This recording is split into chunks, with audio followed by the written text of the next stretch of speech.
जय मां कामाख्या, जय मां जगदम्बा। दोस्तों, सभी साधक साधिकाओं का स्वागत है मेरा चैनल कामाख्या के अघोरी में।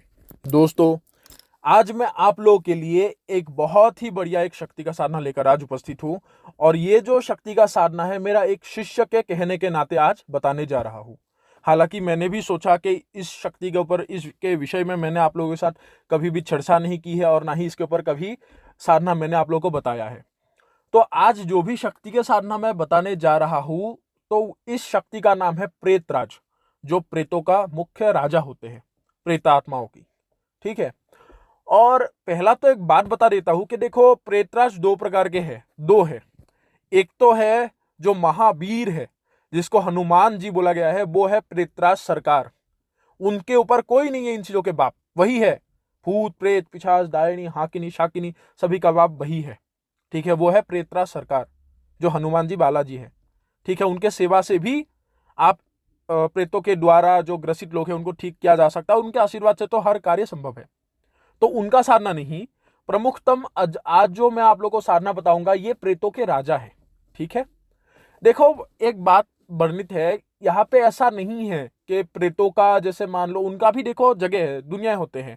जिस प्रकार मनुष्य है, तो मनुष्य के दुनिया के बीच में भी एक दुनिया है जिसमें प्रेतों का आना जाना चलता है। जैसे पिशाचों का भी दुनियाएं होते हैं, उसमें वो लोग, उन लोग का परिवार होते हैं, उनके भी संतान होते हैं, ये याद रखना। तो प्रेतों का भी दुनिया है, लेकिन उनका ऐसा नहीं है कि एक राजा है, उसके अंदर के मंत्री होंगे, ये होंगे वो होंगे। साधारण प्रेत जो होते हैं, हम ही अपने कर्मों के गति को उस गति में ले जाके प्राप्त करते हैं, उस योनि को प्राप्त करते हैं। जिसका कर्म जितना बुरे होंगे, उतने ही वो गति में, उस स्थिति में फंसे हुए होंगे। जब उसका कर्मों का मतलब लेन देन होगा, तब वो उस योनि से निकल के दूसरी योनि में प्रवेश करेंगे। ये तो विधि के विधान द्वारा होगा। लेकिन साधारण रूप से ये जो प्रेतराज होते हैं, इसके अंदर 1000 प्रेत भी हो सकता है, 700 प्रेत भी हो सकता है। तो ऐसे प्रेतों का एक मुखियाल होते हैं, ये महाप्रेतों से ज्यादा शक्तिशाली होते हैं, वो होता है प्रेतराज। ठीक है। और प्रेतों का ये जो राजा होते हैं, जिसको प्रेतराज बोला गया है, इनका एक अपना जैसे मान लो वंशज है, जैसे चोरबीराव का होता है। ठीक है, जिसके अंदर चोरबीरा बहुत सारे आ जाए, तो एक महावीराव का एक, जैसे मान लो, वो एक मुख्यतम होते हैं। तो इसी इन लोगों का भी एक मुख्यतम होते हैं, जिसे प्रेतराज बोला गया है। ठीक है। उसका शक्ति बहुत ही ज्यादा, मतलब ज्यादा ओवर पावर का है वो, जिसके अंदर हजारों प्रेत उनके रक्षणावेक्षण करते हैं, उनका सेवाएं करते हैं, जो ये नियंत्रण करके रखते हैं। ऐसे एक नहीं, सैकड़ों प्रेतराज हो सकते हैं, हर शमशान में, हर जगह में, हर खंडहर जगह में, जैसे उजाड़ जगह हो, उसमें भी प्रेतराज हो सकते हैं। तो साधारण रूप से इसका जो विधि आज मैं बताऊंगा, इसमें एक सरल विधि बताऊंगा, क्योंकि दो विधान मुझे मालूम है, दो विधान मैंने सीखा है। तो वो दो विधान में से एक तो होता है शमशान वाली। तो फिलहाल मैं आप लोग को आज शमशान का प्रेतराज का विधान नहीं बताने वाला, क्योंकि इसको जब हमने किया था तो इसका प्रकोप मैंने देखा था, तो लोग डर सकते हैं। तो आज मैं शमशान वाला क्रिया नहीं दूंगा। आज जो क्रिया ही दूंगा वो साधारण क्रिया है, लेकिन क्रिया में बहुत ही ज्यादा ताकत है। ये जो है, आपको पीपल के पेड़ के नीचे बैठने करने वाला एक साधना बताऊंगा। क्योंकि ये जो शिष्य है, इनके बताने से ही पहले बहुत सारे लोगों ने बताया था कि गुरुजी 3 दिन का 9 दिन का साधना होता है पीपल के पेड़ के नीचे, हमने सुना है बाहर से। देखो, मुझे जो मालूम है, वो जो विधान है वो 21 दिन का है। ठीक है। आइए आप लोगों को मैं बताता हूं कि प्रेतराज का विधान किस प्रकार किया जाता है, प्रेतराज को किस प्रकार मतलब वश में किया जा सकता है। और कई लोग ये बताते हैं, क्या गुरुजी प्रेतराज 3 ही इच्छा को पूरा करता है? ऐसा नहीं है। इनको सिद्ध करने के बाद आप कितने भी मनचाहा कार्य हो, वो आप अपनी इच्छा के अनुसार ले सकते हो। ठीक है। और इसका भोग जो है, भोग का भी बता देता हूं। ये जो भोग होता है, सिर्फ महीने में एक बार ही दिया जाता है। अभी वो जो भोग है, वो दिन धैर्य आप लोगों को ठीक करना है प्रेतराज के साथ। ये मैं नहीं बताने वाला, क्योंकि मेरे बताने से अगर बोलूंगा कि अमावस्या को दो, तो उस दिन असुविधा भी हो सकता है आप लोग को। तो ये आप लोग को निर्णय करना है किस दिन आपको समय मिलेगा, या फिर किस दिन आप अच्छे से दे पाओगे। ये वो शक्ति के साथ जब वचनों का लेन देन होगा, तब आप लोगों को कर लेना है। तो बढ़ते हैं विधि की ओर कि इस विधान को आप लोग को किस प्रकार करना होगा। सबसे पहला तो है कि इसको करने के लिए मुख्यतम जो साधनाएं होते हैं, इसको उजाड़ जगह, जहां पे पीपल का पेड़ हो और लोगों का आना जाना बहुत ही कम हो। ठीक है, कम हो मतलब बस उसमें और ऐसा भी है कि अगर उसमें जनबसती कम है, लोगों का घर वगैरह कम है तो और उत्तम है। ठीक है, तो ऐसे जगह में कर सकते हो। साहे जगह पहाड़ी के नीचे हो, ऊपर हो, ठीक है, शमशान के आसपास हो, ये आप लोगों का है। लेकिन शमशान वाली क्रिया में पीपल के पेड़ की आवश्यक नहीं पड़ता। ये जो क्रिया है ये उस जगह में है जहाँ पे मतलब शांत जगह हो, लोगों का आने का जाने का माहौल ज्यादा ना हो, उजाड़ जगह, अकेला जगह, ऐसा जगह में जहाँ पे पीपल का पेड़ हो, कोई खंडर वगैरह के साइड में है, तो ऐसे जगह में करने वाला है। ठीक है, तो अभी आप लोग को बताता हूँ विधान किस प्रकार किया जाएगा। सबसे पहला तो है दिन धैर्य जो होगा आप लोगों का, किसी भी अमावस्या के दिन, शनिवार हो, मंगलवार हो, उस दिन बढ़िया होता है। किसी भी ग्रहण के दिन से भी शुरू कर सकते हो, चाहे चंद्र हो ग्रहण हो, या फिर सूर्य ग्रहण हो, या फिर साधारण मंगलवार या फिर शनिवार से भी प्रारंभ कर सकते हो। उसके बाद करना क्या होगा आप लोगों को, समय समय जो होगा आप लोगों को रात्रि के 12:30 बजे के बाद ही आप लोगों को शुरू करना है। 12:30 बजे से या फिर 12 बजे से लेकर 3:30 बजे तक समय है इस साधना को करने का। उसके पश्चात आप लोगों को करना क्या होगा कि देखो, ये दिन धैर्य जो होगा 21 दिन का ये साधना है। उसके बाद आप लोगों को इस क्रिया को करने के लिए माला की आवश्यक जो होंगे वो माला होगे, या फिर तो कमलगट्टी की माला या फिर काले हकीक की माला जो पैशासिक विधि से संस्कारित हो, वही माला काम में आएगा। और काला जो कंबल ऊनी आसन है, या फिर ऊनी आसन जो बोल सकते हो, काला कंबल का आसन है, या फिर कुशा का आसन भी इसमें आप लोग ले सकते हो, कोई दिक्कत वाली नहीं है। ठीक है, तो आप लोग को करना क्या होगा कि हर रोज आप लोग को एक, देखो यहाँ पे 3 प्रकार के दिया जला सकते हो। ठीक है, जैसे 3 प्रकार के तेल से, एक है सरसों का, दूसरा है तिल का, तीसरा है जानवर के चर्बी का। ये 3 प्रकार के दिए को जला सकते हो तेल से। ठीक है, तो आप लोग को जो दिशा लेना है वो आप उत्तर या फिर दक्षिण दिशा की ओर मुंह करके इस साधना को किया जा सकता है, संपन्न आराम से हो जाएगा। वो दिया एक जला देना है। जलाने के बाद, और याद रखना, ये क्रिया को करने के लिए एक बहुत ही जरूरी वस्तु आप लोग को सिद्ध करना होगा, और वो है प्रेतराज से सुरक्षित रहने के लिए सुरक्षा कवच। अगर ये चीज आप नहीं करोगे तो नुकसान होना निश्चित है। तो ये मत भूलना कि इसके नीचे महाप्रेत के समान शक्तिशाली प्रेतात्मा भी इसके दास है, गुलाम है, इसके नीचे है, इसका अधीन है। तो वो बाहरी शक्तियां भी आपको दिक्कतें कर सकता है या फिर कोई नुकसान कर सकता है। देखो, मरोगे नहीं, इतनी सी बात है, लेकिन कोई गंभीर चोट बीमारी लग जाएगा जिससे आप डॉक्टर से इलाज करते भी थक जाओगे, लेकिन ठीक नहीं होगा। और भागने के लिए तो जरूरत मत ही करना, नुकसान होना निश्चित है। तो साहस हो तभी इस साधना को हाथ डालो, पहले ही बता रहा हूं, क्योंकि डरपोक लोगों के लिए इसमें कोई भी जगह नहीं है, कोई भी भूल का गुंजाइश नहीं है। तो जो भी करो 100 बार नहीं, 1000 बार सोच समझ कर करो, क्योंकि साधना को जल्दबाजी में करके एक ही दिन में एक पानी की घूंट की तरह पीने वाला वस्तु नहीं है।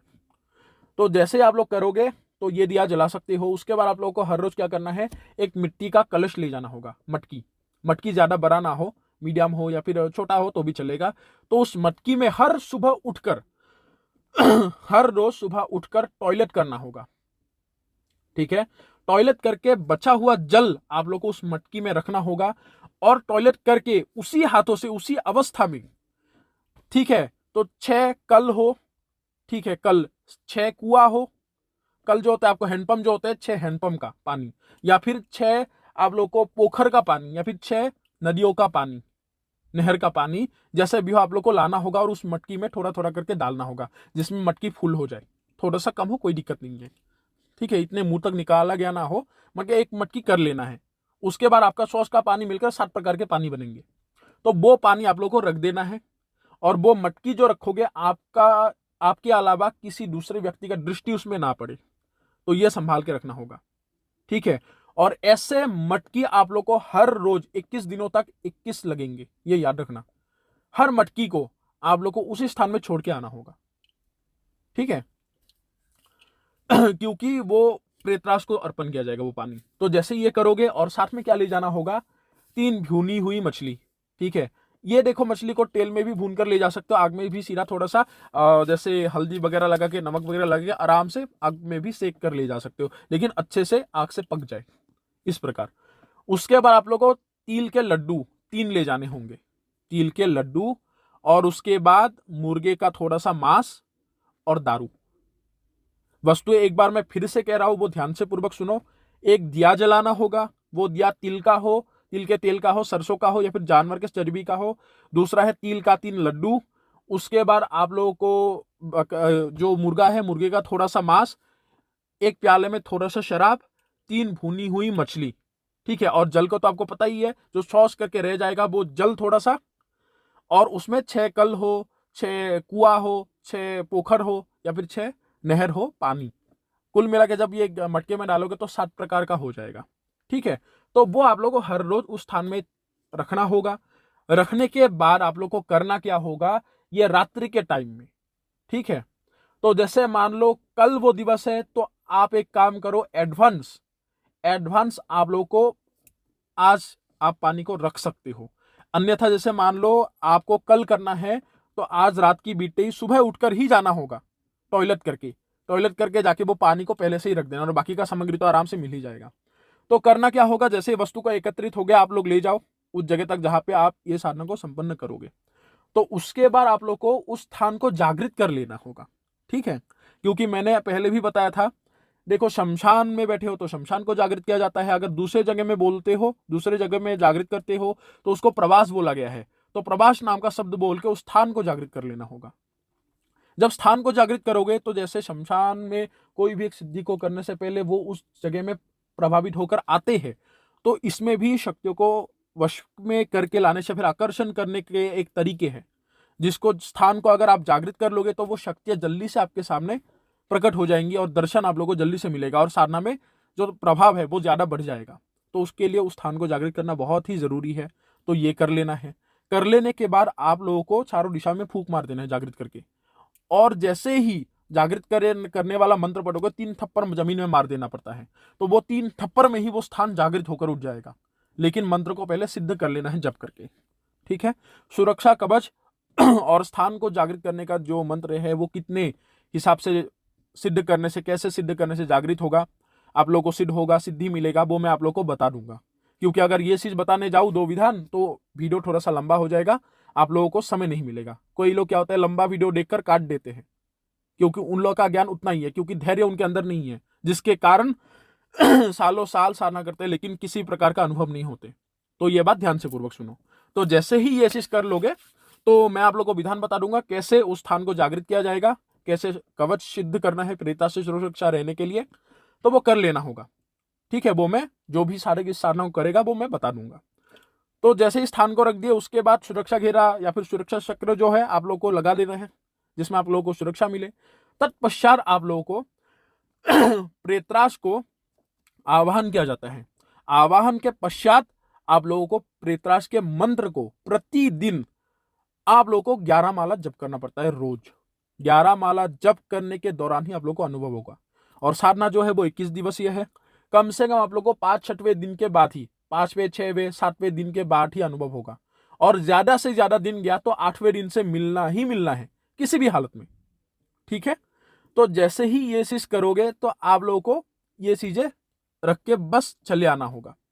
पीछे से किसी भी प्रकार का आवाज हो सकता है, जैसे पेड़ हिल सकता है, ऐसा लगेंगे कोई काला सा परछाई पेड़ से उतर रहा है, कभी कभार ऐसा लगेगा कि ऐसे आंख बूंद करके आप जप कर रहे हो।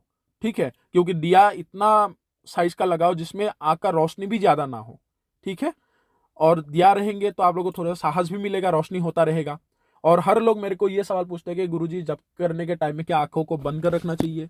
अभी देखो एक बात है, ये प्रेतराज का साधना है तो बहुत सारे उनके अनुयायी या फिर उनके जो छेले चपेटे हैं वो चीजें आपको डराने के लिए कोशिश कर सकता है बाहिक शक्ति, जो उनके अधीन है प्रेतराज के।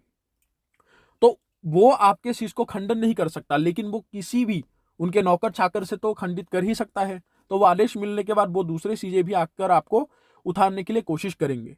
तो आप लोग अगर आंखें खोलकर जप करोगे तब आपको डर अनुभव हो सकता है। इससे तो अच्छा है आप लोग माला को जप करते रहो। जैसे ही माला पूरा हो तो एक बार पलक झपका के देख सकते हो, और फिर से उसी प्रकार से आप लोग को निरंतर जप करते रहना है। लेकिन एक दफा याद रखना, कुछ भी अनुभव हो जाए, कभी कभार ऐसा लगता है कि पेड़ का डाल टूट कर गिर गया हो, पूरे पेड़ ही आपके ऊपर मतलब नीचे झुककर वो आपके ऊपर ही गिरने वाला हो, ऐसा भी अनुभव होगा। हवाएं तेज चलेंगे, लेकिन हमेशा एक बात गौर करना, चाहे हवा तेज चले कुछ भी हो, आपका दिया जो होगा जैसे का है तैसा ही रहेंगे, किसी भी प्रकार से वो दिए को बुझा नहीं सकते। ठीक है, तो उसी साहस में आप लोग को ये समझ लेना है कि आपका जो दिशा है वो सही जा रहा है, आपको जप करते रहना है निरंतर। तो जैसे ही ये चीज होगा तो आखिरी में जब आपका जप वगैरह पूरा हो गया, उस दिन आप लोगों को वैसे ही रहकर चले आना होगा। बस आसन को उठाओ, वस्तु वगैरह उसी में ही रखने दो, रखने के बाद चले आना है। हाँ, जो सामान होगा वो केले के पत्ते के ऊपर रखना है। इसमें किसी प्रकार का आप लोग को, क्योंकि प्रेत का साधना है, तो किसी प्रकार का अगरबत्ती, इसमें ये चीजों का इस्तेमाल करना नहीं है। फूल वगैरह का इस्तेमाल की आवश्यक नहीं है। हाँ, हो सके तो आसन में थोड़ा सा खुशबू वगैरह लगा लेना, ये चीजें जल्दी से उसमें अट्रैक्ट होते हैं खुशबू से, तो ये कर सकते हो। तो जैसे ही घर के ओर चले आना है, ऐसे निरंतर 8 दिन तक करोगे। तो अगर मान लो 2-4वें दिन अनुभव नहीं होता है, तो 8वें दिन ये जो मैंने बताया अनुभव होगा ही होगा, किसी भी हालत में। ठीक है, तो जैसे ही दिन आपका बढ़ता रहेगा, आपको गुर्राने का आवाज आएगा बहुत जोर जोर से। ऐसा लगेंगे पेड़ के आवाज के डाल बहुत ज्यादा आ रहा है। कभी कभार बहुत ज्यादा मच्छर आप लोगों को काटेंगे। ठीक है, कभी कभार बहुत सारे कीड़े मकोड़े भी आ सकते हैं। तो उठना नहीं, आपके सुरक्षा घेरे के बाहर सब दिखाई देंगे।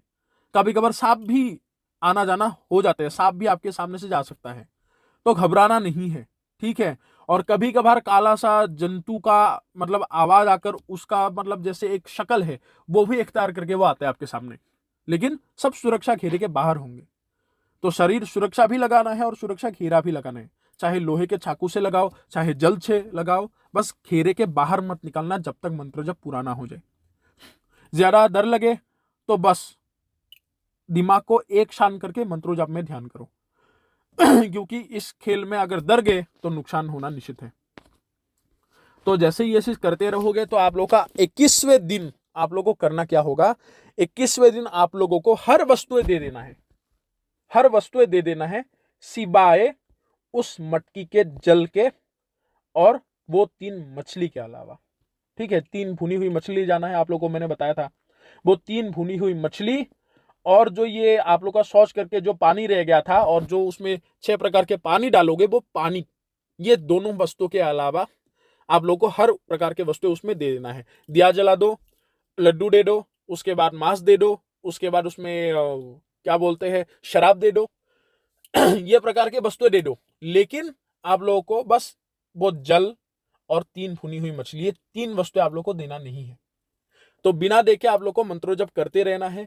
करते रहने के पश्चात आप लोगों को जब साधना खत्म हो जाए, एक दफा याद रखना, आखिरवें दिन माला के खत्म होने के बाद भी वो प्रकट नहीं होगा। मेरी बात ध्यानपूर्वक सुनना, ये बात, वो माला खत्म हो जाए फिर भी वो प्रकट नहीं हुआ, तब आप लोगों को करना क्या होगा कि जैसे ही आप लोगों का साधना पूरा हो जाए, तो पूरा होने का ये नहीं सोचना है कि आप लोगों को सफलता हासिल नहीं हुआ है। अपने साहस से आराम से रहो, निश्चिंत होकर रहो। बस आप लोगों को आसन वगैरह उठाकर घेरे को काटने से पहले शरीर को मजबूत सुरक्षा कर लेना। मंत्र को कम से कम 21 बार पढ़ लेना चाहिए। फूक मारकर 21 बार छाती में थप्पड़ मारना चाहिए। तो वो आपका काम हो गया। तो बिना पीछे देखे ही वो जो मछली ले गए थे, वो मछली को और वो पानी को अपने हाथ में लेकर ही चले आना है। तब आप लोग को पीछे से आवाज देगा उस पेड़ के डाल से गुर्राता हुआ, जैसे तुम्हारा नाम राजीव है, वो बताएगा रुक जाओ राजीव, तो ऐसे के कर। तब आपको मुर्ग के जवाब देना नहीं है, तो आप लोग को बोलना है कि मेरा प्रणाम स्वीकार कीजिए महाराज, प्रेत महाराज, या फिर जो भी है आपको सम्मानपूर्वक बोले, हे प्रेतराज मेरा प्रणाम स्वीकार कीजिए। तो हूं कहकर बोलेगा और तब बोलेगा कि आज मुझे तू जल नहीं पिलाएगा, आज मुझे तू मछली का भोग नहीं लगाएगा, तो ऐसे बोलेगा। ठीक है, तो बोलना है आप लोगों को तब कि मैं आपको भोग देने के लिए आया हूं, लेकिन ये भोग आपको तभी मिलेगा जब आप मुझे वचन दोगे, तभी। और ये अभी नहीं, अगर आपने मुझे वचन दिया तो मैं आपको ऐसे ही भोग देता रहूंगा, ऐसे बोलना है। इसको भोग में उलझाना है। तो जैसे ये चीज बता रही है तो उसी समय आपके सामने वो आकर प्रकट हो जाएगा, सीधा प्रकट हो जाएगा वो अपने वास्तविक शक्ल में। और प्रेतराज का वास्तविक शक्ल थोड़ा सा क्रूर टाइप का है, ये याद रखना। अगर सहन कर सको तो धीरे धीरे नजर को ऊपर करना, अगर सहन ना कर सको तो पैर को देखने के बाद ही पता चल जाएगा उसका शरीर कैसा है। अगर डर गए तो उनसे प्रार्थना कर सकते हो कि आपके इस स्वरूप को आप त्याग करके आप सौम्य शक्ल में या फिर सौम्य रूप में मुझे दर्शन दो, क्योंकि इस रूप को सहन करने में मैं असमर्थ हूं, ये भी बोल सकते हो। तब वो अपना एक सौम्य रूप प्रेतों का ही धारण करके आपके सामने प्रकट होंगे। ठीक है, तो जैसे ही ये चीज बोलोगे, बोलने के बाद वो थोड़ा सा हंस के वो अपने सौम्य शक्ल में आ जाएगा। ठीक है, तब बोलेगा कि मैं आपके ये जो आप जल चढ़ा रहे थे और मछली का भोग दे रहे थे, हर इस भोग में मैं प्रसन्न हूं, ठीक है, मैं संतुष्ट था, तो मेरा यही इच्छा है कि आप मुझे ऐसे ही भोग देते रहो और बदले में आपका जो भी इच्छा है मैं पूरा करूंगा। तो जैसे ही ये बात आ जाए तो आप लोगों को आपको बोलना है कि ठीक है, लेकिन उसके बदले में मैं तो दूंगा आपको भोग, लेकिन इच्छा तो पूरा करो, लेकिन उससे पहले मुझे वचन देना होगा। तब प्रेतराज बोलेगा आप लोगों को कि कैसा वचन आपको चाहिए बताओ। तब वो मानने के लिए राजी है, ठीक है। एक तो है वो आपके साधन से प्रसन्न है क्योंकि उनका मंत्रोज आपको आपने पूरा किया है। दूसरा है हर रोज उसको जल देके उनके प्यास को आपने ठंडा किया है, बुझाया है। तीसरा है मछली का भोग देके आपने उनके भूख को शांत की है। तो वो प्रसन्न होकर ही आएंगे और तब आप जो भी बोलोगे उस लोभ में वो आपको वचन दे देगा। तो प्रेतराज से प्रमुखतम 5 वचन मनवाया जाता है। वो 5 वचन क्या क्या है वो मैं आप लोगों को बता दूंगा, ठीक है। वो बताने के बाद वो 5 वचन आप लोगों को ले लेना है।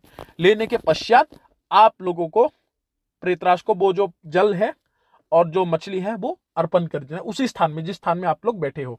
थोड़ा सा आगे जाते ही आप लोग को आवाज आएगा। जैसे ही आप उस वस्तु को उठाकर सीधा मुंह मोड़ के सीधा 3-4 कदम ही आगे बढ़ाओगे, निश्चित है, गारंटी है 1,01,00,000% मेरा, आप लोग को आवाज आना ही आना है, लेकिन गुर्राएगा, गुर्रा कर आवाज आएगा, ठीक है। और जैसे ही आपके सामने प्रकट होंगे उस समय आप लोग को ऐसा अनुभव होगा पूरा पेड़ हिल गया है, पेड़ से जड़ जड़ जड़ करके आवाज आके आपके सामने धुम करके एक से आवाज होके आपके सामने प्रकट होंगे।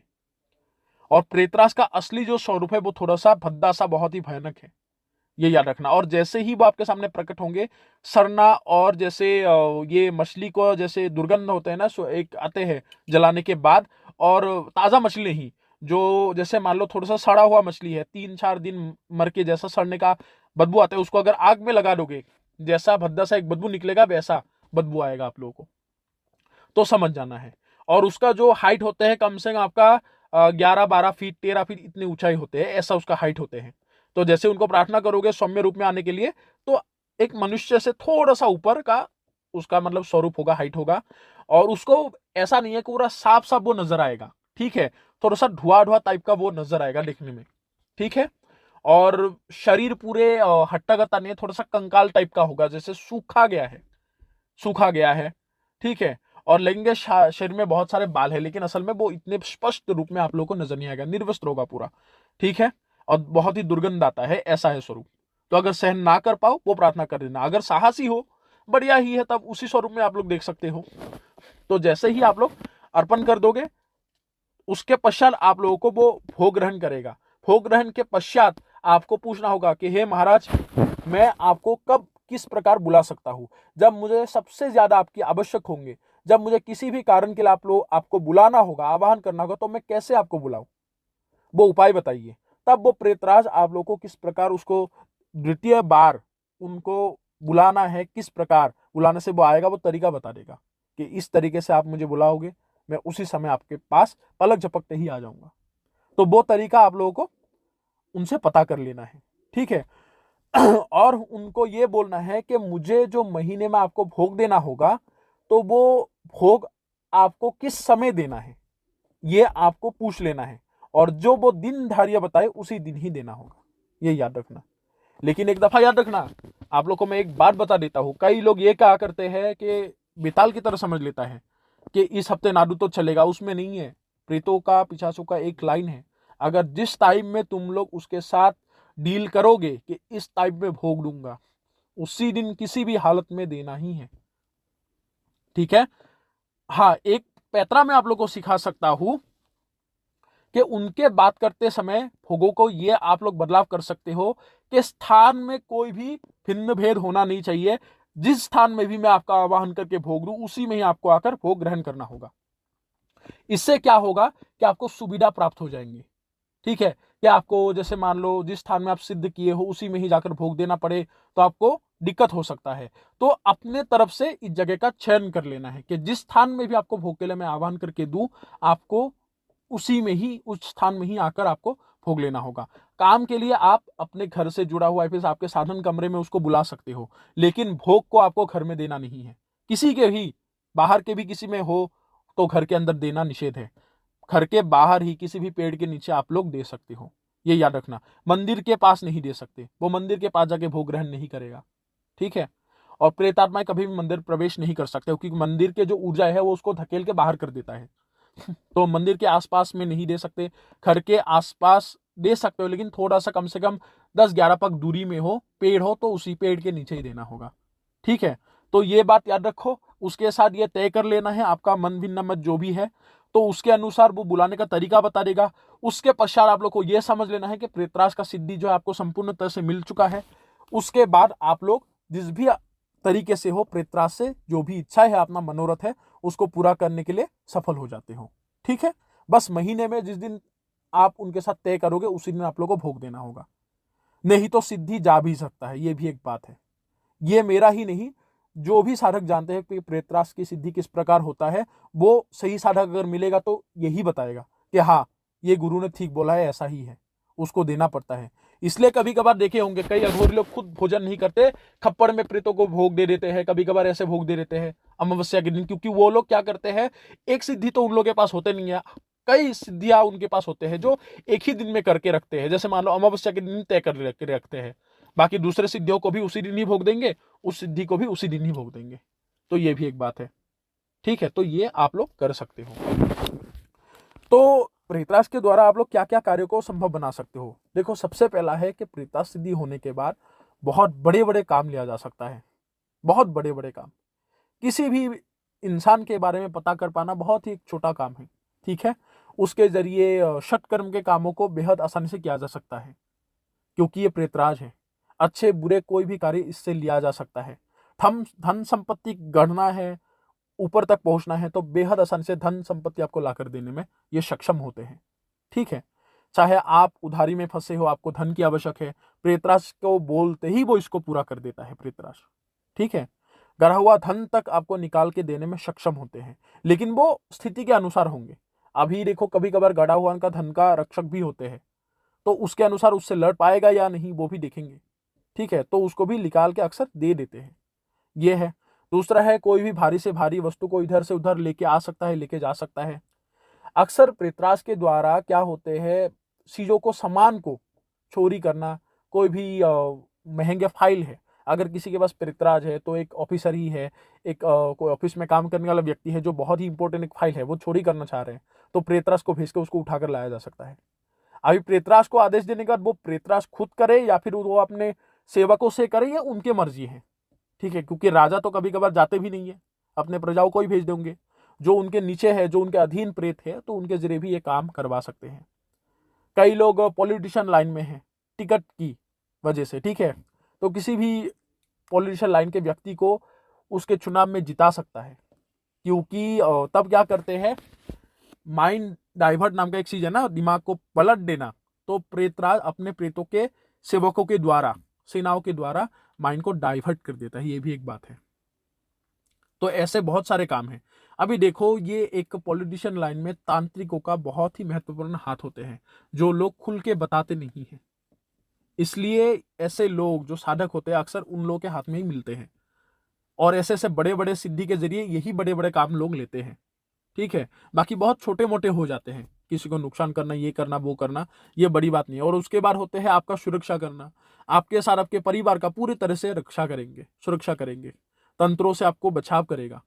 कोई तंत्र है उसको कैसे काटना है वो तरीका भी प्रेतों के जरिए आप लोग पता करके कर सकते हो। और अगर भीषण शत्रु है तो उसको शत्रुहीन कर देगा, आपके जीवन को, मतलब शत्रु खत्म कर देगा, इतना खतरनाक होते हैं। और अगर रही बात मारने तुलने की बात, अगर मालिक के ऊपर बात आ गई तो वो किसी को नहीं छोड़ता प्रेतराज। प्रेतराज बहुत ही बड़ा सिद्धि है। ठीक है, तो करो तो सावधानी पूर्वक करो, और साहस वाले व्यक्ति को ही करना चाहिए। और अगर किसी को एक दफा प्रेतराज सिद्ध हो गया तो राजाओं की तरह वो अपने जीवन को पार कर देते हैं। लेकिन याद रहे, इसका एक बात है कि गुरु से जब भी इसका साधना लो, दीक्षा लो, साधना को सफल बना लो, तब इसको मुक्त करने का तरीका भी गुरु से आप लोगों को पता करके लेना चाहिए। अगर कोई ट्रांसफर ही लेता है तब भी गुरु से इसको मुक्त होने का तरीका पता कर लेना चाहिए, क्योंकि प्रेतों को अगर मान लो आप लोग चलाते हो, 10 साल चलाए हो, अगर वैसे ही आप मर जाते हो किसी को दिए बगैर, या फिर आप उसको बिना विसर्जन किए, तो प्रेत योनि में आपको भटकना होगा उतने साल तक जितने साल उसका सेवा, या फिर उस शक्ति ने आपका सेवा की है। जैसे 10 साल आपने चलाया है, आपका 10 साल सेवा की है, तो 10 साल तक उसी के योनि में भटकते रहोगे। ये याद रखना। तो इसे मुक्त कर देना बहुत ही आवश्यक है, या फिर किसी को देके जाना बहुत ही जरूरी है। तो ये तरीका गुरु से लेना अति आवश्यक है। यही सावधान वाली बात है आखिरी। तो इसको करोगे तो निश्चित रूप से कोई भी व्यक्ति प्रेतराश को सिद्ध करके अपने मनोवांछित इच्छाओं को पूरा करने में सक्षम बन जाता है इस साधना से। तो दोस्तों, आशा करता हूं आज आप लोगों को ये प्रेतराश का सिद्धि पसंद आया होगा। अगर किसी साधक या फिर साधिका को ये साधना करना है तो निश्चित रूप से इस साधना को कर सकता है। अगर किसी को ट्रांसफर लेना है तो ट्रांसफर भी निश्चित रूप से दिया जाएगा। इसका समय शुल्क क्या लगेंगे ट्रांसफर का, वो मैं आप लोगों को व्हाट्सएप में बता दूंगा। अगर किसी को पता करना है तो मेरे को मैसेज कर सकता है, ठीक है। और मैं सभी को एक ही बात बताता हूं, मेरे को सीधा फोन मत करो, क्योंकि आप लोगों को पता है मैं भी एक इंसान हूं। मैं कोई दूसरा मतलब प्राणी नहीं हूं कि मुझे थकान ना आए, मुझे मतलब थकान महसूस ना हो, मुझे भूख ना लगे, प्यास ना लगे। आप लोग की तरह भी मैं भी एक साधारण व्यक्ति हूं। तो हमेशा एक काम करना चाहिए कि मेरे को एक दफा मैसेज करो, इतना सा मैसेज करो कि गुरुजी हमें आपसे बात करना है। तब मैं बस इतना पूछता हूं कि आपका जो भी बात है यहाँ पर बताओ। आपके बातों को सुनने के पश्चात मैं आप लोगों को समय दे देता हूं कि इस समय फोन करो, क्योंकि तब आपके लिए मैं समय निकाल लेता हूं। तो इतना तो आप लोगों के अंदर धैर्य होगा ही, तो इतना मेरे लिए बस कर दो। यही विनती है आप सभी लोगों से मेरा, ठीक है। तो इतना सा विनती मेरा आप लोग स्वीकार करो, इतना सा मेरे को समय बता दो, तो मैं आप लोगों से निश्चित रूप से बात करूंगा। अगर मान लो एक दफा बात नहीं होता है तो दोबारा मैं खुद लौटाकर आप लोगों को फोन करूंगा। और मैं इतना गारंटी देता हूं आपके समय में कोई ऐसा व्यक्ति नहीं होगा जो आप लोगों को मेरे तरह समय देता होगा। बस अपने मर्जी से फोन उठाएगा, नहीं तो पैसा देना पड़ेगा बात करने के लिए भी। तो मैं बात करने के लिए पैसा नहीं मांगता आप लोगों से। मेरे से जानकारी जितना हो प्राप्त करो, जितना मेरे को गुरु ने दिया है। लेकिन बस इतना सा है, मेरा इतना ही प्रार्थना है आप लोगों से कि मुझे भी थोड़ा सा समय दो। जब भी मैं आप लोगों को समय दूं उसके अनुसार आप लोग फोन करो। चाहे दिन का वक्त मैं दे सकता हूं तो दे दूंगा, अगर रात का वक्त देना है तो मैं रात का वक्त दे दूंगा। मेरे को बस फोन कर लेना तब, ठीक है। तो अभी सभी लोगों से इजाजत लेता हूं। जय मां कामाख्या, जय मां जगदम्बा।